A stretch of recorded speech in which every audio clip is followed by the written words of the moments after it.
ये आपका फिर से स्वागत है। मैं Vivek Bindra, motivation speaker, leadership consultant और बिजनेस कोच। आज बात करूंगा एक महान व्यक्ति के विषय में। सन 1891 में रत्नागिरी नाम का स्थान, महाराष्ट्र की वो भूमि जहां जन्म हुआ किसका? एक प्रोफाउंड पावरफुल दलित लीडर का, एक ऐसे शक्तिशाली पॉलिटिशियन, वुमेन इमेंसिपेटर, एक इकोनॉमिस्ट, एक प्रोलिफिक राइटर, एक थियोरिस्ट, एक ऐसे महान व्यक्ति जो कि बुद्धिज्म का रिवाइवलिस्ट भी था, ह्यूमन राइट प्रोफाउंडर और eminent scholar, razor sharp intelligence. नाम था इनका डॉक्टर भीमराव रामजी अंबेडकर। छोटी उम्र में ही ये रत्नागिरी से सतारा नाम के स्थान, महाराष्ट्र के अंदर जो पुणे के नजदीक है, वहां शिफ्ट हो गए। इनकी माता का देहांत हो गया था छोटी उम्र में। बचपन से ही बड़ी दिल को दहला देने वाली, दुखी कर देने वाली, एक बच्चे को आतंकित, पीड़ित कर देने वाली, तंग करने वाली, परेशान करने वाली कठिनाइयों के दौर से ये गुजरे। छोटे थे, पढ़ना चाहते थे, इनके अपने पिता से बहुत रिक्वेस्ट करते थे, लेकिन क्योंकि दलित समाज में, एक महार जात में इनका जन्म हुआ, तो कोई इनको पढ़ने की सुविधा नहीं थी। वहां पे आम बच्चों के साथ इनको पढ़ने नहीं दिया जाता था। पिता ने इनको बड़ी किसी तरह जुगाड़ लगा करके किसी वहां नजदीक के स्कूल में एडमिशन कराया, तो उसको बैठने नहीं दिया गया। बोला बाहर बैठ के पढ़ेगा। सोचो, छोटा बच्चा, उसको बाहर बैठा के, अच्छा पढ़ाई में इतनी रुचि कि बाहर बैठ के इतना ध्यान से पढ़ता है। एक बार मास्टर ने इनको बोला, इधर आओ, ये ब्लैक बोर्ड पे सवाल तो सॉल्व करके दिखाओ। अच्छा, ये ब्लैक बोर्ड पे सवाल सॉल्व करने गया तो अचानक बच्चे चिल्लाए, मास्टर जी नीची जाति का है। और इतना ही नहीं, बच्चे चिल्ला के भागने लगे ब्लैक बोर्ड की तरफ। ये हैरान हुआ क्यों भागे, तभी देखा सारे बच्चों ने अपने टिफिन उठाए, वहां से उठा के पीछे करने लगे, धक्का मारने लगे। क्यों? उनको डर था इसकी परछाई से इनका खाना अपवित्र ना हो जाए।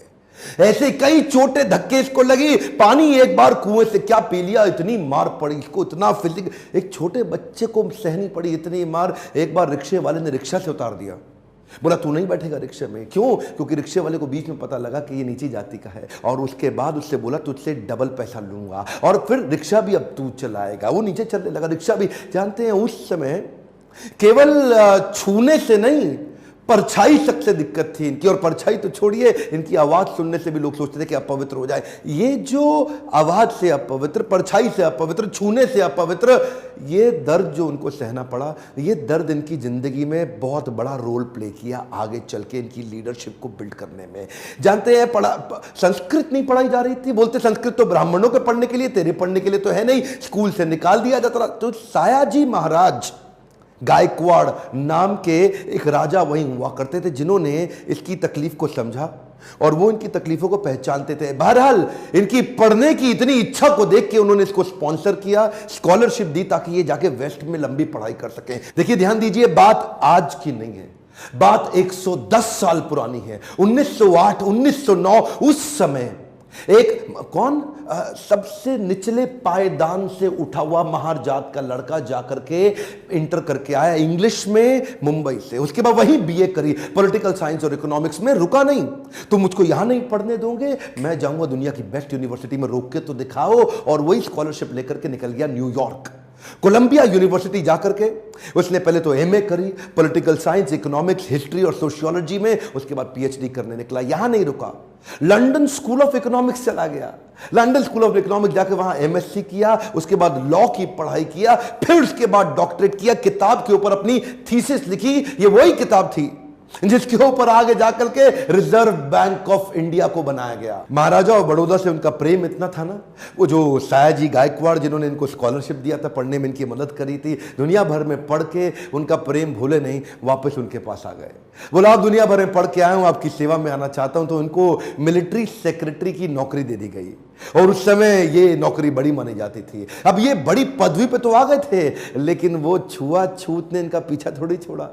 वहां भी जो सरकारी पियोन होता था ना, वो उनको फाइल दूर से फेंक के दिया करता था। बोला तू नीच जात का है, आज गद्दी पे बैठ गया तो क्या, दूर से फाइल फेंकते थे, उसके पास नहीं जाते थे। उनको खाने के लिए बोलते थे बाहर जाके खा। आज भी वो कुएं से पानी नहीं पी सकते थे, इतनी एग्जॉल्टेड पोजीशन पे। बाबा साहब अंबेडकर की तकलीफों का सिलसिला थमा थोड़े ही। अभी तो रमाबाई जिनसे उनका विवाह हुआ था, उनके साथ उनकी 5 संतानें हुई, लेकिन 4 संतानें एक के बाद एक इलाज की सुविधा ठीक से ना मिल पाने के कारण उनके जीवन से चलती चली गई। 4 बच्चों का देहांत हुआ, 1 बच्चा बचा, लेकिन पत्नी भी आगे चल के लंबा साथ नहीं दे पाई, वो भी लंबी बीमारी के चलते उनका भी देहांत हो गया।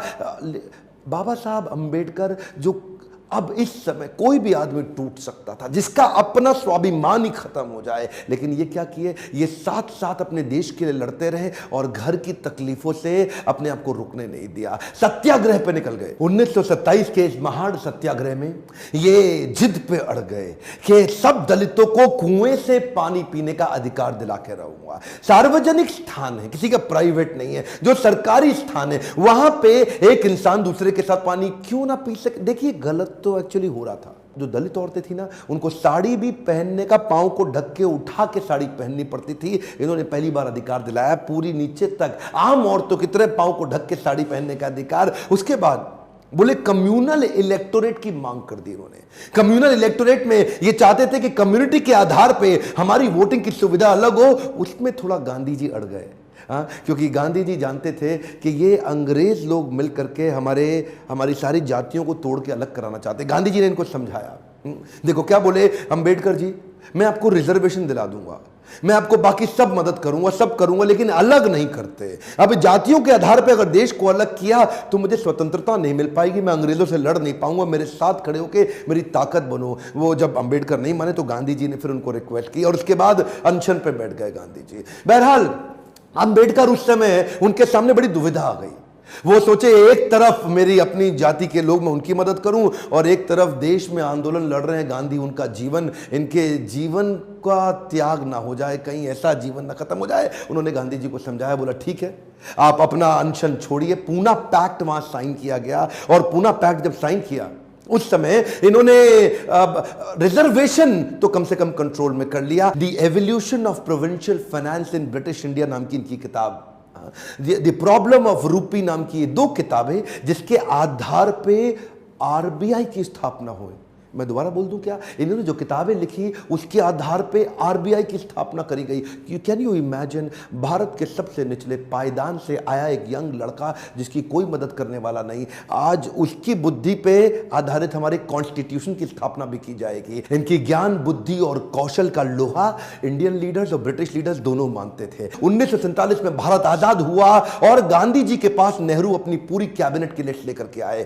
जब नेहरू, जो कि स्वतंत्र भारत के पहले प्रधानमंत्री होने वाले थे, पूरी कैबिनेट की लिस्ट लेके पहुंचे और बताया कि देखो इनको मैं तो तभी गांधी ने पूछा, इसके अंदर बाबा साहब अंबेडकर का नाम कहां है? और वहीं थोड़ी उनकी बहस हुई और गांधी ने बोला कि नेहरू ये तुम्हारी कैबिनेट नहीं है, ये आजाद भारत की कैबिनेट है। तभी उनको कानून मंत्री के रूप में लिया गया, और न केवल कानून मंत्री बल्कि तुरंत जो ड्राफ्टिंग कमेटी थी इंडियन कॉन्स्टिट्यूशन की, उसका चेयरमैन भी बना दिया गया। इनकी इंटेलिजेंस के आगे कोई कुछ बोल नहीं सकता था। जो इनसे सहमत थे, असहमत थे, दोनों जानते थे कि इस आदमी में बुद्धि बहुत है। बहरहाल मन तो है कि मैं घंटों तक इनके विषय में बात करूं, एक्चुअली मन भरता नहीं है इनके विषय में बात करते हुए। इतने बुद्धिमान व्यक्ति, आगे चल के इन्होंने हिंदू कोड बिल और महिलाओं के लिए बड़े कानूनों के अंदर कई बदलाव लाए। ये वो पॉलिटिकल लीडर नहीं थे जो सत्ता के लिए लड़ते थे, ये लड़ते थे उनके लिए कि देश में कमजोर हिस्से को उठाना देश के हर लीडर की जिम्मेदारी। एक हम मोटा ध्यान दीजिए,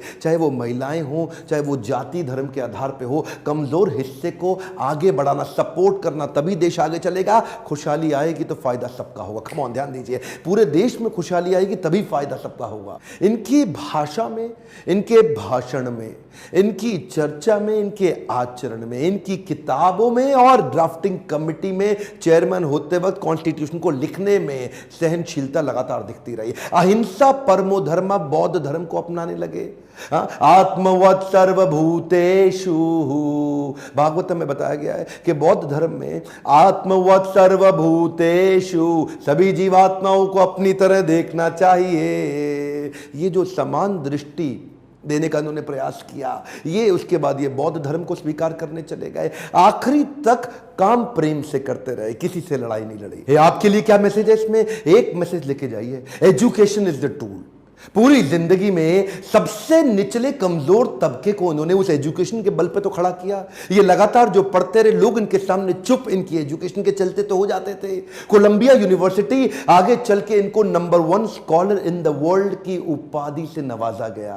देश ने इनको भारत रत्न दिया। एक बात समझ लीजिए, इनके बराबर लीडर पृथ्वी में गिनती की होते हैं, परसेंटेज में नहीं होते। लर्निंग क्या है? Education is the tool. Entertainment के तो बहुत चैनल होंगे यूट्यूब पे, पर मैंने एजुकेशन का चैनल बना है, कोई एंटरटेनमेंट नहीं है इधर। और देश को भीमराव रामजी अंबेडकर के विषय में एजुकेट करना, उनके संघर्ष के बारे में बताना मेरी आपकी पूरे देश की जिम्मेदारी है। बताइए तो सही लोगों को कैसे संघर्ष से उठ के खड़े हुए हैं। शेयर करिए वीडियो, जिसको हो सकता है, जिसको इंस्पिरेशन मिल सकती हो, कमेंट बॉक्स में बताइए। अगर किसी और लीडर का वीडियो देखना चाहते हैं लाइक करिए। अगर थोड़ा भी वीडियो पसंद आया, जितने लाइक उतना मेरा उत्साह बढ़ेगा। बताइए कि आपको कैसा लगा ये वीडियो। सब्सक्राइब करिए, बेल आइकॉन हिट करके दूसरों से भी करवाइए। मेरे साथ जुड़े रहने के लिए प्रेम पूर्वक हर बार की तरह बहुत बहुत धन्यवाद।